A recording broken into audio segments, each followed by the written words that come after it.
What's going on, guys? Welcome to In the Zone. I'm your host, Garrison Roy, and today we're going to have a full-length interview. It's going to be a fun one, but if you're new to the podcast, we have different shows within the show, right? We have rants where I'll kind of go on and discuss some hot topics or things that just kind of want to ramble about, right? And then we also have mental minutes. Those are those quick mental game hacks to help elevate your performance and stay in the zone mentally. And then also deep dives. Those are things maybe exploring a little bit more on the sports performance side or maybe skill acquisition side, whatever it might be to help keep you in the zone. And of course, today with that full length interview, I'd like to introduce Joe Hallock. He's the rehab coordinator of the Toronto Blue Jays organization. What's going on, Joe? Hey, Garrison. Thanks for having me on. I'm really looking Absolutely. forward to, just diving into some conversation and see where it takes us. Absolutely. Yeah. We originally connected through, I guess, this new mastermind that's unrolling with Armored Heat, which I love what Ryan Yoshida is doing over there and kind of spearheading that whole thing. So, and you talked a lot about the shoulder and things like that. But I guess before we kind of dive into that stuff, I want the listeners to kind of hear your story and how you ended up from all the way out in like North Dakota, right? I think it's what we were talking about before, to now you're in sunny tropical Florida helping out everybody in the complex. No, yeah, it's my story into PT. I feel like it's unique, but the more I meet people, it's kind of, I don't say common path, but maybe more common than others. Like I played college baseball, played junior college baseball in Iowa, went back home, played at a We're out in D3, Iowa, JUCO. North Iowa Area Community College, NIAC. So, Nyack. Yeah, we played DMAC and a bunch of other guys out in Crowder, so I know exactly oh, where let's that is. go. I want to say, actually, did we play Crowder? Because we would always go to this fall tournament out in Indianapolis area where we'd play like a bunch of other JUCOs. And Yeah. yeah, the 2 years I was there, we were fortunate. We had some good squads and it was a lot of fun. Um, Yeah. JUCO yeah, ball out there is different. it's good. It's Yeah. Very I was competitive. for an awakening. I don't know what I thought I was getting myself into, but yeah, they were talented, and it was a lot of fun. Learned a lot there, and fortunately, like now just from the years I was there, there's a lot of guys in pro ball as coaches, athletic trainers. I mean, a lot of guys with just a lot of passion for the game. Yeah. So it's fun to see them now. Like one of my roommates is a AAA hitting coach for the Twins. Another one's a AA pitching coach for the Yankees. Our coach is the pitching director for the Phillies. I mean, it's just cool to see where these guys have gone, like in baseball, and to know we all were Mason City, Iowa, like at one point. Little small podunk town. Yeah. Oh yeah, just eating Uncrustables, and you get like $7 for a meal. You're like, what the hell are we gonna do? Just doing the JUCO grind, the JUCO bandit grind. Exactly. I remember a North Dakota license in Iowa counted as like a Class D license, so I could drive the people mover. So Wow. yeah. So it was like me and a guy from Montana would drive two of the people movers, and the other coaches would drive our buses, play our fall ball games, and it was yeah, man. Some of the stuff it was fun. It was a lot of fun though. But that like those experiences ultimately, it's like, all right, how do I stay in baseball? Because I Sure. realized played JUCO, played a D3, realized I want to stay around the game in some capacity, and playing may not be it. Right.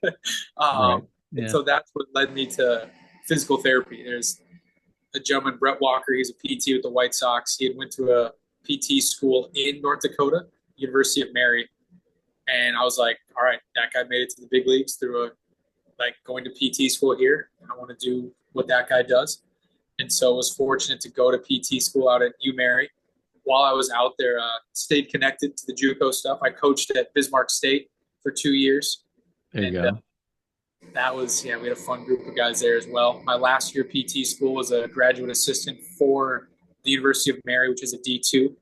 Um, so after 3 years of PT school, some coaching, did a sports residency up at the University of North Dakota, where we didn't have baseball, but we had football, hockey, basketball, that stuff. And I got to work with quarterbacks there, which was awesome. Our offensive coordinator, Danny Freund, was very open to like, hey, let's throw weighted balls, let's do bands, let's do some unconventional stuff for football. And yeah, we loved it. And he really gave me a lot of leeway for just like, hey, do you mind if I work with your quarterbacks? He's like, all right, what do you got? So got to work through some different, yeah, just ideas and programming for guys at UND for that year. And it worked out during COVID. That Cleveland they weren't able to have students. You had to have an actual license to Hmm. help them, and normally they have a lot of students. So I graduated PT school. I had my license. I was in residency, and they have a PT who had graduated from UND. So I was able to go down and help out Cleveland for a little bit during spring training and realize like pro ball is definitely where I want to be. From UND and through that Cleveland connection, was fortunate to get on with the Ohio State Fellowship. They have a fellowship there that's partnered with Cleveland where you're with Ohio State in the fall and then into the winter working on campus there with some athletic population, some of their sports. And then come spring, you go to spring training, you spend the whole spring training with Cleveland. You get back, got to spend a year with their AAA Columbus Clippers. And that led ultimately to getting the job I had the previous 2 years with the Blue Jays, where I was our AAA physical therapist out of Buffalo during the season, traveling full time with the team, which was, I mean, it was a lot of fun. It's definitely a lot of learning quickly because you're Oh, at a no high doubt. level. Like drinking through a fire hose, I'm sure. Yeah, I mean, we did. I think we did a pretty good job with what we had. And now this past year, I was named our rehab coordinator, so I'll be down in Dunedin full time working at our complex, which my wife loves. Not that she didn't like traveling the East Coast, but AAA travel versus a normal rehab schedule. It's she'll take the rehab schedule. So No doubt. A lot more that was for stability in that lifestyle a little bit, right? yeah. And we have two kids that are 3 and 1, so she being there for bedtime, you can't really put a dollar amount on that. So Oh, that's great. And then, just being there for the kids is a huge thing too, and not yeah, always being gone on the baseball field. So, exactly. The hours are, I mean, it's tough. So that is one thing about pro ball. It's yeah, it's don't get me wrong. There's a lot of glamorous. There's a lot of benefits to things, but those don't necessarily apply to minor league baseball. So yeah, the rehab life at the complex is definitely more consistent. Comes with its own challenges, but as someone with a young family, I think yeah, it's a good situation to be in. So very fortunate. oh yeah. Well, and it's more for you, I guess, in that position too. You're seeing everybody through that organization that comes through, whether that's arm injuries or maybe even things that people don't even think about of arm injuries. Maybe it's like oblique injuries or, other non-contact injuries, or maybe even some, Yeah, like we guys had, are we had a sliding a little bit. non-contact Liz Frank who was just at the end of her rehab where it's. I mean, I remember seeing one at UND at the end of my time. A wide receiver had one. Pretty common population to kind of have that. And then when I came into this role, it's yeah. I mean, first baseman was going Hmm. to steal a base, kind of jammed his foot, felt a weird kind of sensation. And yeah, he had a Liz Frank, so I was having to kind of touch up on some things I hadn't seen in a little bit. Sure. Yeah. Well, you never know what'll get thrown at you whenever you're dealing with high level athletes, right? No, for sure. It's yeah. I mean, they're pushing their bodies to the extremes, so weird stuff is going to happen.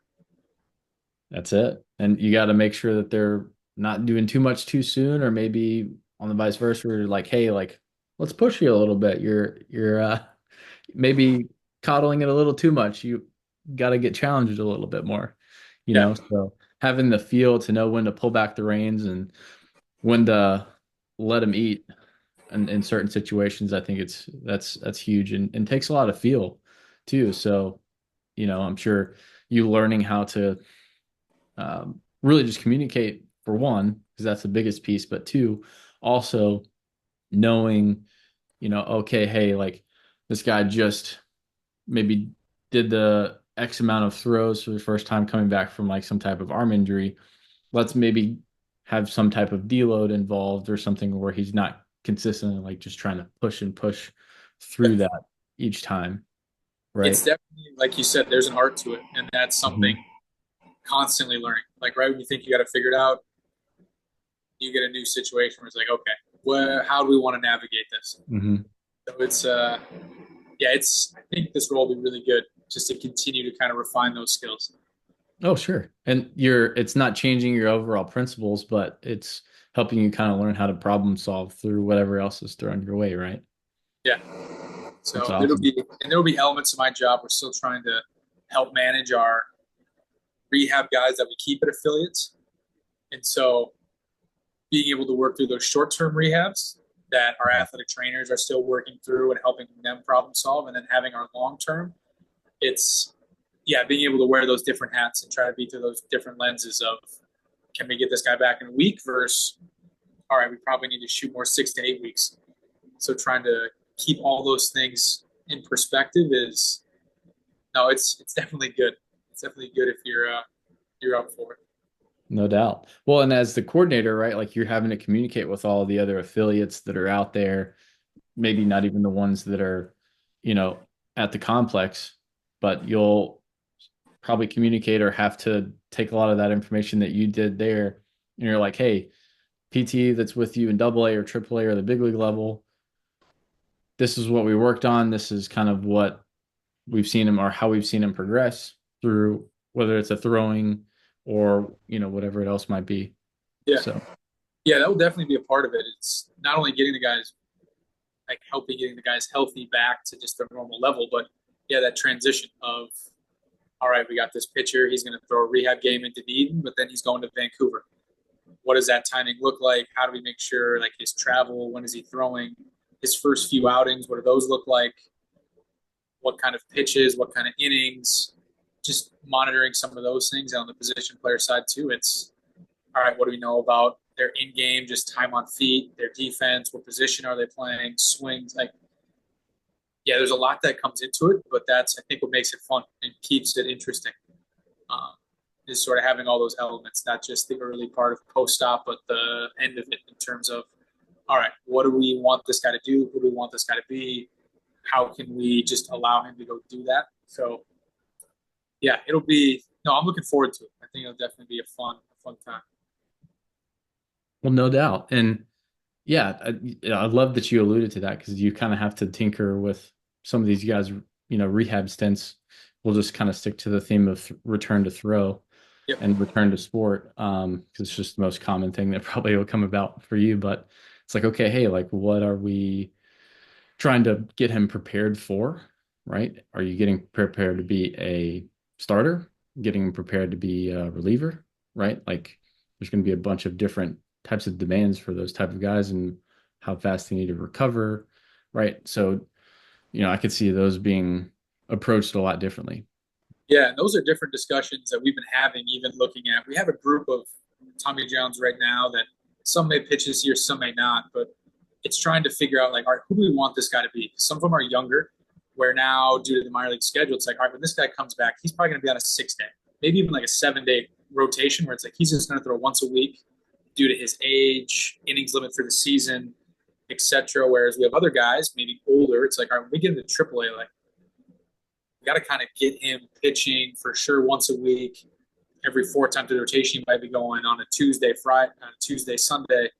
So it's trying to plan for those things and look at that, and even look at like their pitch usage. Like, I know early on it's like, all right, let's make sure fastballs feel good, but if this guy throws 60% breaking balls, is that Mm. who we want him to be? Like, is that depending? I mean, you look at stuff like, is that what we thought maybe got him into rehab? Is that who we think he needs to be successfully? So his bullpens probably shouldn't just look like, all right, 25 pitches, throw 20 fastballs, flip 25 curveballs, when all of a sudden it's like, shit, you got a live BP next week. And if you throw 20 pitches, if you're probably going to throw 12 to 15 off speed, we didn't prepare you very well, or at Hmm. least give you the freedom to prepare yourself to have success. And so that's just on the pitching side. Some things we've been looking at is where these guys at in their careers. Like you said, what's their role when they get back? Who are they when they're at their best? Some guys we know, it's like 2023, you are minor league pitcher of the year. It's a pretty goddamn good year. Let's find a way to be that guy. And other times it's, you're younger, you haven't had a full season in pro ball. Let's find a way to figure out what does a healthy version of you look like? Hmm. Because Oh, ultimately, yeah. if you're not available, it doesn't really matter. And so it's a lot of those conversations. Yeah, they just come up, and there's a lot of different answers, especially looking at pitching, S&C, pulling in all those perspectives and trying to find the best blend of what we feel is kind of best. And so that's, yeah, it's really cool to talk about that stuff, and how it's very, very, very, very few are like cookie cutter. All right, this is what we're going to do. It's Hmm. always maybe 75, 80% of it looks similar, but then there's nuances that are very important to each guy.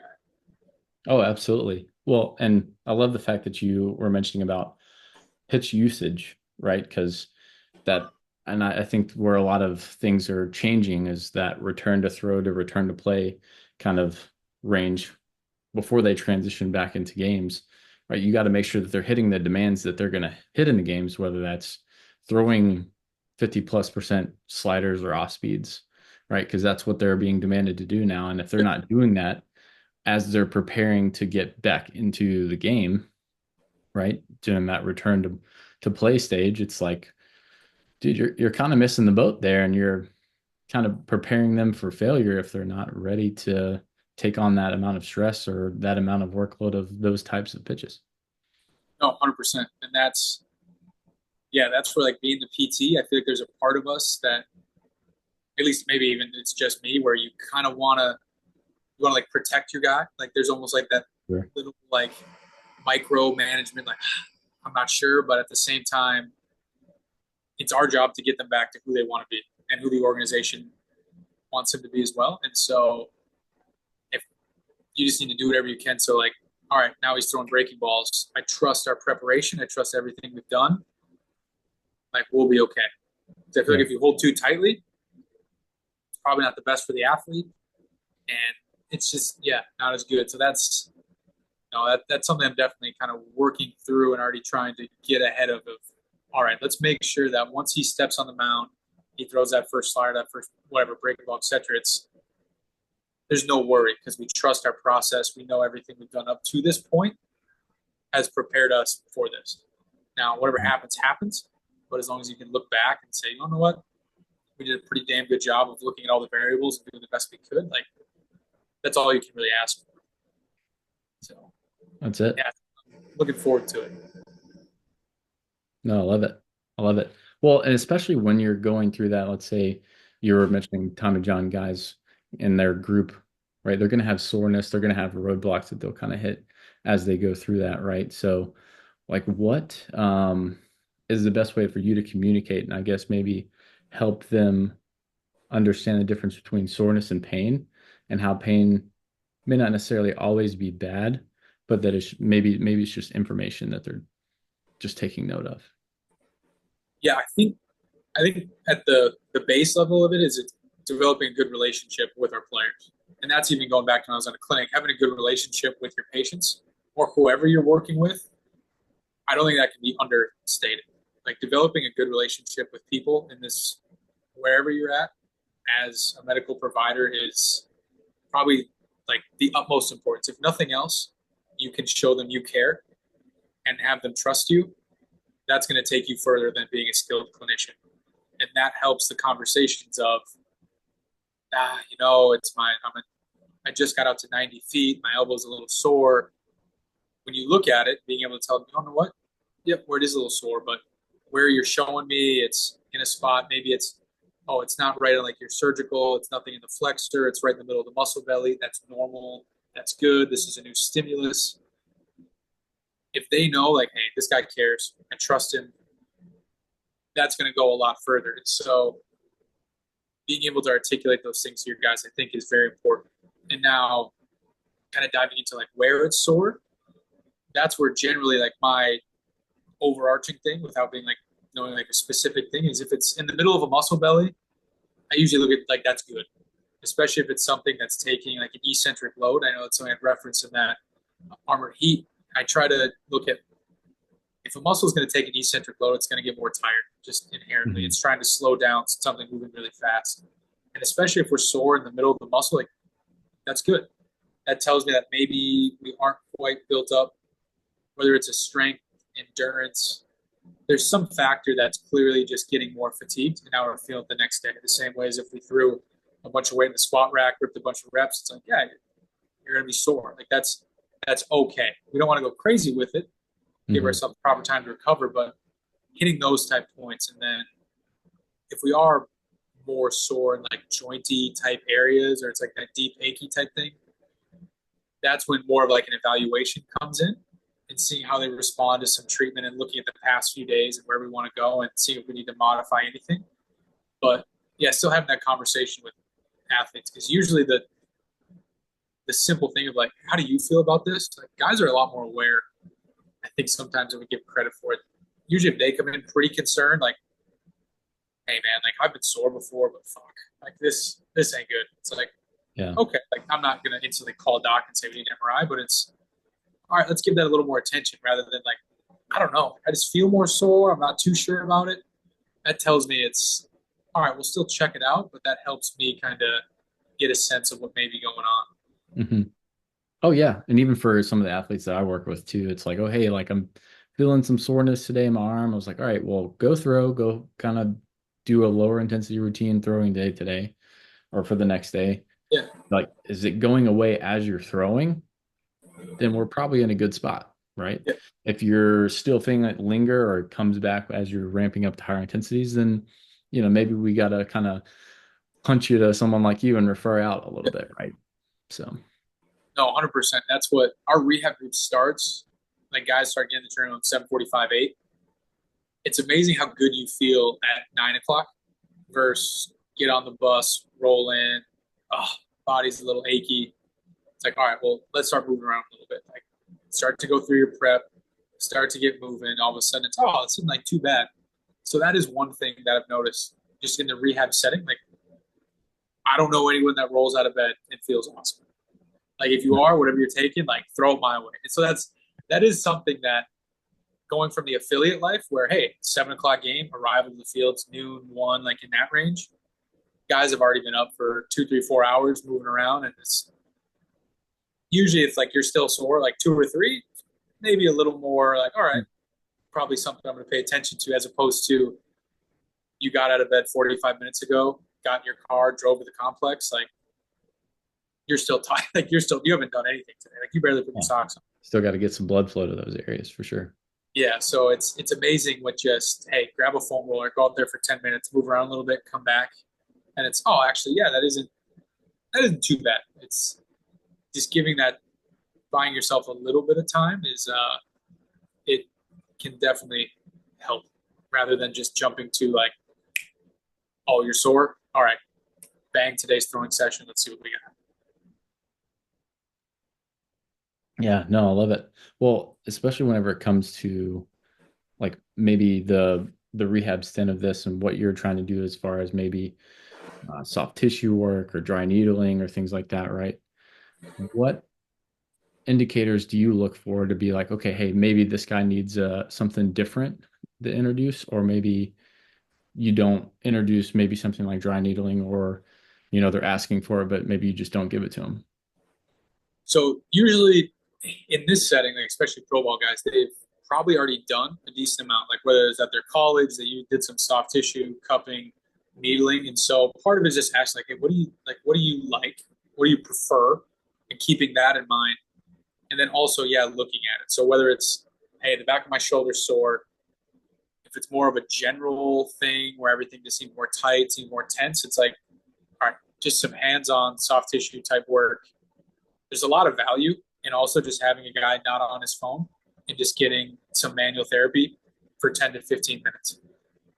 As long as you're not being like overly aggressive, you should get that parasympathetic response. You should get the body to come down. You can get a sense of like, okay, what are we? You can also just feel the tissue quality.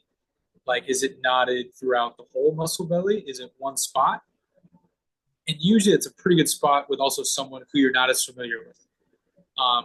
Like I dry needle a lot, but usually not like on day one, like, hey, come in, all right, now I'm gonna stab you. Like Right. Yeah. it's happened, but usually it's more like that's a veteran guy who's like, hey, listen, I've been He getting knows needled his for 10 body. Yeah. years. Yeah. Sure. But as we get down the road, I do see a lot of value in dry needling, especially when you can use it with stim. There's some good research on, especially if you can get kind of that origin insertion, get a good amount of the muscle, get some stim on it between like 2 to 6 hertz for it's like a Deep Mark Pro. You're able to get a lot of fibers pumping and a lot of good blood going in there. So I personally am a big fan of that. Now, I also realize that in itself, again, maybe isn't the most relaxing thing. So I might Not not, initially, right? not initially. So I might not do that like after, say, like a mount, like after like a game, for example. Like some guys want to get needled right after the game. Awesome. Usually that's more relievers who need more time. But in the rehab segment, it's like, hey, you might throw a pen on Tuesday, your next one is until Saturday. Like, we're ultimately just trying to get your body to recover and get you out of that fight or flight and get you to come down. So I personally try to start that as soon as possible. And so maybe more hands-on type work. Yeah, just to try to get that just body to come down, game's done, try to get your mind off it. Let's do that. And then may visit needling after maybe a lighter day of throwing, or if we have more specific spots where it's I'm sore right here. Or if it's like a subscap, a lat type deal where it's we could try to rub on, but if you can just hit it and get a good twitch, um, that's when I can see, that's when I've noticed personally a lot of value in it. When it's just more general body soreness, someone who you can tell is still like in that game zone, it's like let's try to help just bring you down a little bit. Hmm. Oh, and there's more things too that help someone switch from that sympathetic to parasympathetic, right? Like Yeah, for guys that are, they're playing at those 7 p.m. games up until maybe they end at 10, 10:30, maybe later, yeah. not necessarily at the rehab area where you're at on the No, complex, but they but got to Lord, find a way to regulate and learn how to rest and recover. no, for sure. And that's where we have a really good mental performance presence with the Blue Jays, and they do a good job of introducing these guys to breath work. And now we kind of work together. We have like unwind routines. I mean, yes, like we want you to get into certain movements, try to open up like different hips, T spine, etc. But to me, the biggest value of those unwinds is go in the weight room, go somewhere quiet for 5 to 10 minutes, move your body, and just focus on your breath, and just try to come down from whether it's a game, whether it's a rehab, whether it's a lift, because these guys are so just fucking go go go that there's very few times you try to put energy back into your body. You're constantly expending it. You're constantly asking for more. That it's not often we just say, all right, like just go take some time to try to just put some back in.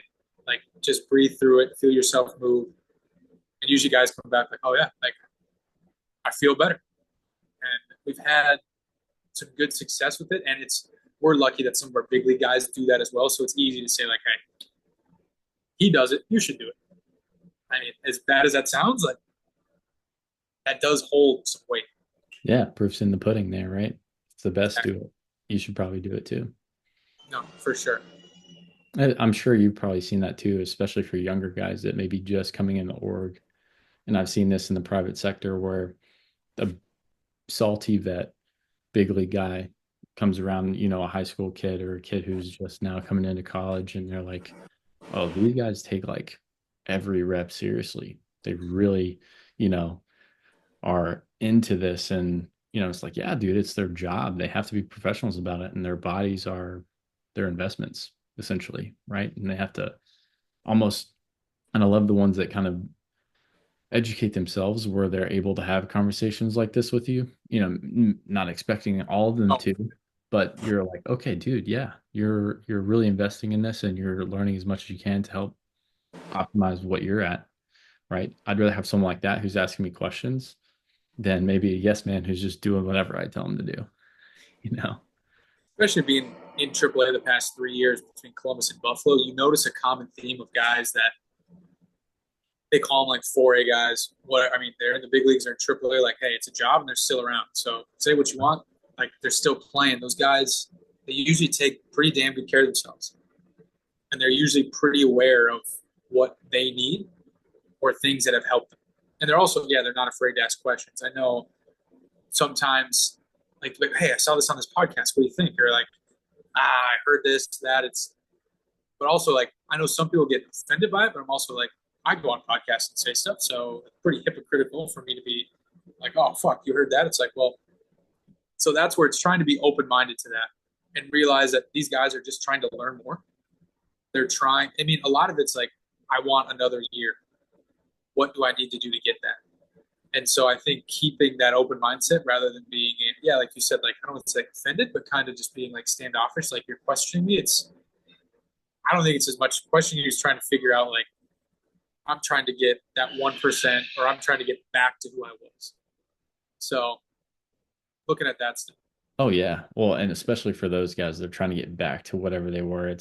I think it's easier to try to get someone back to what they previously did versus trying to get them, it happens a lot in the private sector where they're like, hey, I'm trying to throw 95.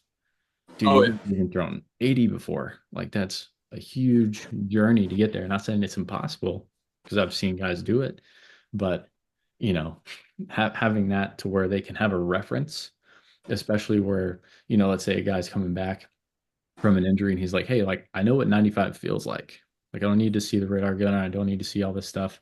Like I know what or how I feel whenever I'm about to just let it eat and giving it the best that I have.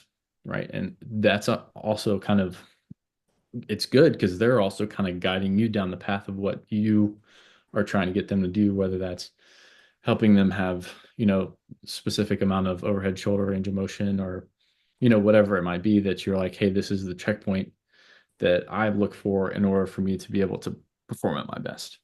yeah, and that's like I wouldn't say a tricky part, but that's like we've had guys where it's I used to throw 97, now I'm like 93. I know I need to do this. I definitely listen to them, like, all right, this is what they need to do, but also trying to take a step back and still be like a clinician. Like, all right, what do I see in front of me? Like Mm-hmm. this guy's telling me if he Different can do too. this Yeah. one thing, he's going to throw 97. It's like, well, maybe I see like three other things that we might need to Mm-hmm. attack as well. Whether they agree it or not, I mean, it's sort of our job to present a good case of like, hey, you're telling me if you can get this T spine extension. Well, I think there also might be like some hip stuff and a little bit of lumbar, and you just maybe talk to the pitching coach. There's some different things, or even your tempo down the mound. Like it's trying to, yeah, more specific with those like older guys who've been there. It's listening to them, but also trying to look at them still through that clear lens of, okay, who is sitting in front of me, and like what do I see? Like I Mm-hmm. know what they're telling me, but also, yeah, not losing that because I think it's easy to just be like, oh, you want to work on shoulder flexion? All right, sick. Let's work on that. All right, we did it. Sweet. Go get better. And then you find yourself just spinning your wheels for 2 months, just attacking this one thing. You Yeah. probably should have just taken more of a general view and just who is this person? What's the version I'm seeing of them now? Yeah. Oh, very true. And, whether that's looking at the actual skill, because, sometimes there's a disconnect where like maybe everything on the table that you're seeing is checks all the boxes, looks great. But then as soon as you see them go out and actually pitch or actually throw, the movement's totally different than what they were before. And you're like, hey man, you're not the same guy necessarily. Like, not saying we can't get you back to 97. Maybe we can get you to 95, you Yeah. know, somewhere around there where it's going to help them understand, okay, hey, coming back from this injury, I'm not going to be the exact same guy, but I'm going to optimize this as much as I can so that they can No. keep playing, obviously, right? Like that's the end goal. Yeah, and that's where leaning on. I mean, I work on the rehab, try to get guys healthy. That's where being surrounded by good like pitching coaches, hitting coaches Hmm. who can identify those things is an incredible asset to have. Yeah. Because that's where I mean, even though it's not our job, like I'm going to help you get healthy, but ultimately you and the pitching coach and working on that stuff is probably what's going to make your stuff be better. I want Mhm. you to feel good, but in terms of what goes on between those lines, those discussions happen there. And so it's trying to give them the best, healthiest version of that player so they can go do their job. I think that's when things go really well. It's when it's, hey, here's the best version of Garrison I can give you. And the pitching coach is like, awesome. Like, that gives me a lot of range to work on these things that I feel will help him out. Mhm. Oh yeah, absolutely. And learning how to maybe they have some of those physiological changes, and you're like, okay, this is what we're working at now. Got to make some arsenal changes to whatever pitches they might be doing, or be like, hey, once you go above 50% breaking balls, like Joey's arm's going to be barking at him, right? Yeah. Like, so then you got to kind of toe that line a little bit, be like, hey, like this is where he's going to be. We're going to make sure we do everything we can on the physical side to make sure that he's prepared for that. But this is the common trend that I've been seeing over the past three starts or past three outings, whatever, is like as soon as he hits that threshold, like recovery drops. So he may not be available for another 3 or 4 days, or little things like that that kind of can go into that whole decision making process pretty cool to see. It's No, pretty for sure. wild. Especially it's different, yeah, in season versus off season versus yeah, that's a lot of the nuances, especially when you're in the minor leagues, because you have guys that are trying to help the big league team right now, and then you Hmm. have guys who are trying to develop who maybe could help us now, but are really in our long term plans. And so it's how comfortable are we? Like, all right, we're adding a pitch, but we know that he might feel a little more sore initially. We have a new stimulus. How much do we want to throw that in the bullpen? Where is that at? Used to like, yeah, it's a lot of those deep discussions and then gauging what's medical comfortable with, what's PD side comfortable with, what our front office expectations in terms of runway for this individual, because that's a factor. Hmm. Um, it's trying to weigh all of that and then yeah, come together to make the best decision possible. I love it. Well, Joe, what for kind of spinning off of that a little bit too, what have you seen that I guess maybe you would like to see improve, or maybe things you've seen improve since you've been in pro ball to maybe it's the communication between certain coaches to, the rehab staff, or maybe it's front office to rehab staff. What are some things you think could be more efficient? Obviously don't want you to throw anybody under the bus, but like Yeah, maybe as a whole, right? Not just maybe yeah. the organization itself, but as a whole, like what do you think would be the most lowest hanging fruit to improve? So and it's something that we've talked about. I don't even know if it's the lowest hanging fruit, but I just think sometimes the language we use with guys, and I Sure. know that's something that coming to this role we've talked about is just you kind of like, especially when guys are in a rehab setting, you talk to them almost as if they are hurt. Hey, how's your shoulder? Is it sore today? Like those little things, like if you have a guy in a complex and you know he's going to be there for 180 days and he's constantly hearing, is your elbow hurt? Is your elbow hurt? Is it sore? Like, how's this? Like, we want to know how they're doing. But if I tell you your back sore or constantly like, I think just the language around it, and that's what I kind of that Yeah. Yeah. psych, Hypersensitive that, like to it. psychosomatic. I remember learning that in PT school, thinking that's bullshit, and now the more I realize, I'm like, that's real. Like, if I tell a guy, hey, today we're gonna go up to 80, like, watch out. If I sound scared, well, fuck, what's he gonna think? Like, he's the one who just had his shoulder elbow repaired on, and I wouldn't necessarily. That's like the whole. It's I think it comes back to being confident in your work and then conveying that to your athlete, not lying to him, but being realistic about, hey, we're going to 90 feet today. We're getting up to 80. Like last week, you were 75 to 78. Your plyos were this. Like, let's go. Like, let's do it. And just the way you talk to guys, and this is something I know on like hitting and pitching, our manager in Buffalo was awesome about it. Like, the way you talk to guys really, it matters. Oh, no doubt. It really Absolutely. does. And so I don't know if that's more of like an organizational or just like it's definitely, yeah, like I just just a think that's an interpersonal skill in yeah. general too. Yeah. I think that's more just in general how you talk with, especially guys coming back from something. Like I can only imagine like their thoughts are hard enough to deal with at times where it's like, am I going to get back? Am I going to be the guy I was before? There's already that self doubt, and if it's like, hey, we need to take it easy today, like nothing harder than 89. What if I feel really good and I let one go at 91? Like, is this shit going to explode? Like, Yeah. instead of Probably just not, conveying, but like, you know. there's different ways to say it and different ways to talk to guys to, even if I have that little bit of doubt, because I feel like there's always going to be that shred of like, no matter what, even if it's like this guy's done everything hamstring wise, he sprinted, he's hit his top speed, I feel great. First time it's a ground ball to short base, or first time it's a ground ball to shortstop, it runs to the base. I'm a little nervous, like just inherently, it's just part of it.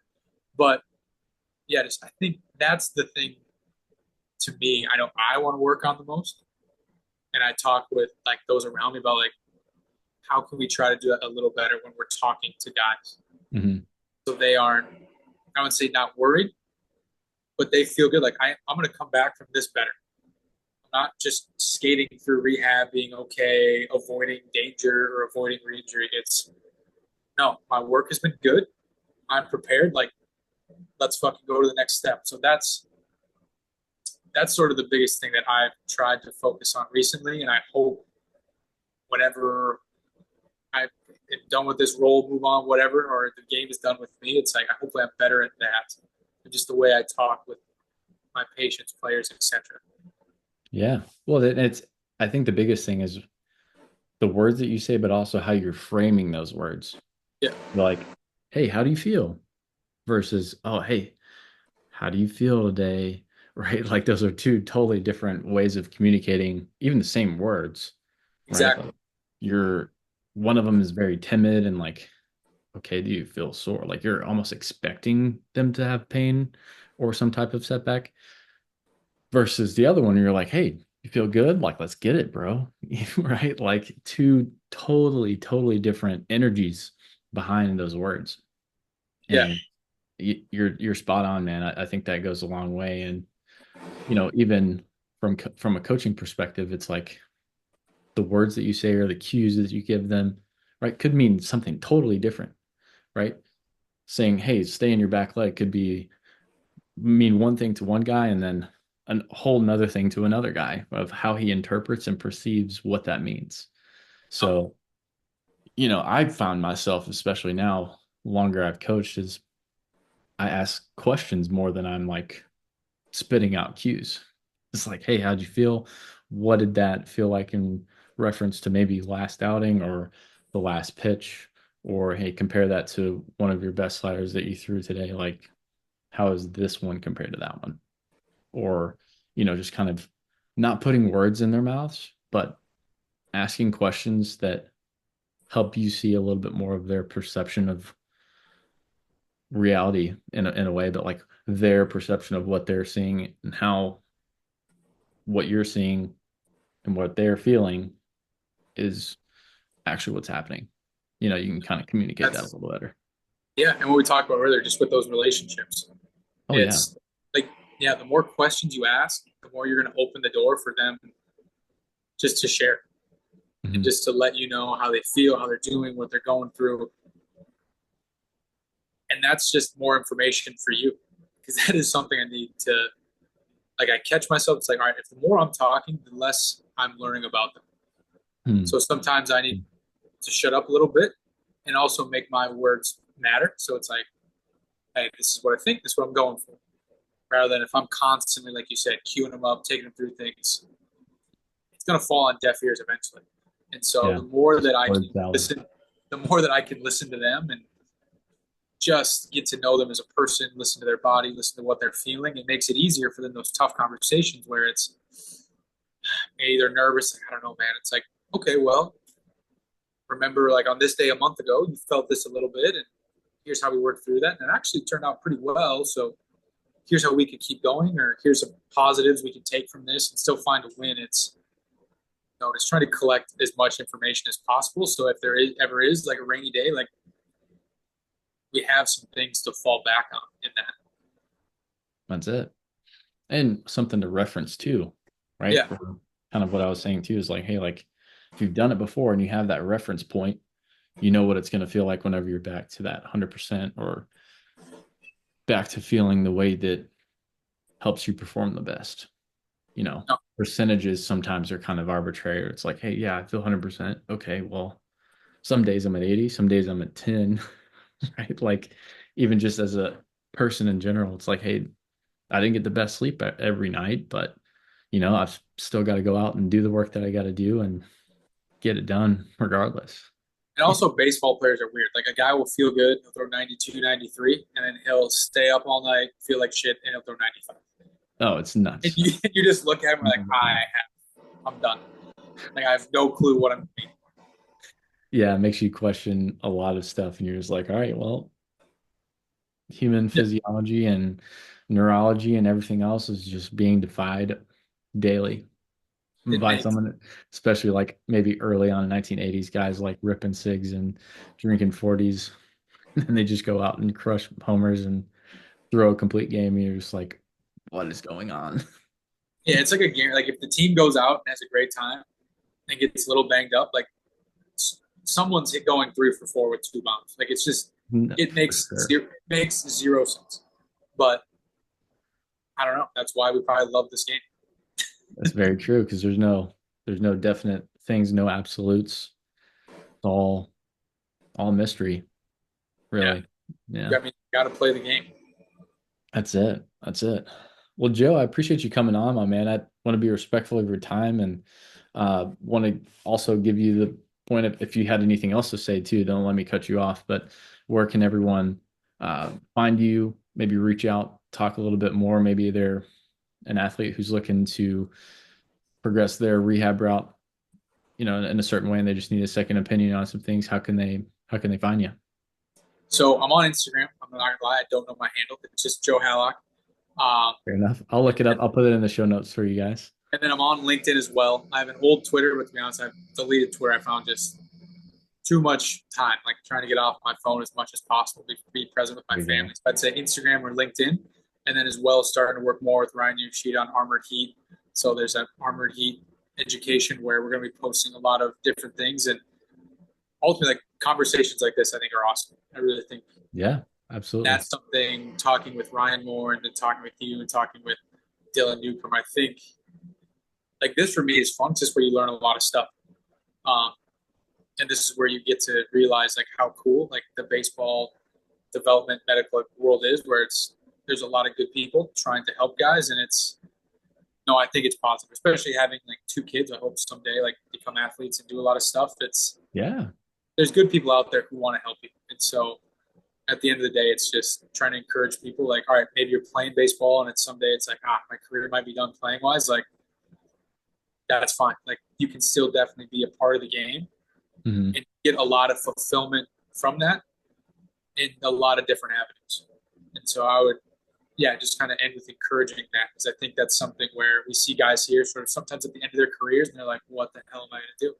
It's like, well, if you love this game, you have passion for it. Like, there's still there's a lot of good that you can do here that's not necessarily like on the field. And Oh, so, absolutely. And especially too, I think I've found more fulfillment in helping other guys get better versus me just training on my own and, doing my own thing, right? Like, no, and it's helping other coaches too. And like you said, having conversations, being springboards, spitting off ideas back and forth, trying different things, right? I think that's where the magic is. Kind of how this whole podcast started because, whenever I first started coaching, it was like being on the floor or being on the field and you're training or helping guys out like you're in the thick of it, but all the ideas and everything else were sparking at the restaurants or at the bars after the fact when you're talking yeah, about things and kind of unpacking it a lot. And I think that's where you know I love having this these conversations and unpacking that value because that's where the magic happens, I think. no, it's that's it. I mean, this past weekend, my buddy who, like I said, at one point we are all at junior college in Iowa. He got married this past weekend in Fort Myers, and so there's a bunch of us there who now all That's happen to be in awesome. pro ball. So we're all sitting there at this wedding, like, who the hell are we? Like, you look back at who you were when you were 18, 19, and you're like, Yeah. this doesn't even make sense. So it's yeah, those relationships you develop, like they don't have to stop when you're done playing, especially if you find some people who are passionate about it. It's no, it's pretty cool. So I think that's a good way just to kind of end it, the final message of just, yeah, if you love it, like just, there's ways to stick around. No doubt. I love it. Awesome. Well, Joe, again, appreciate you coming on. And for those of you listening, stay in the zone.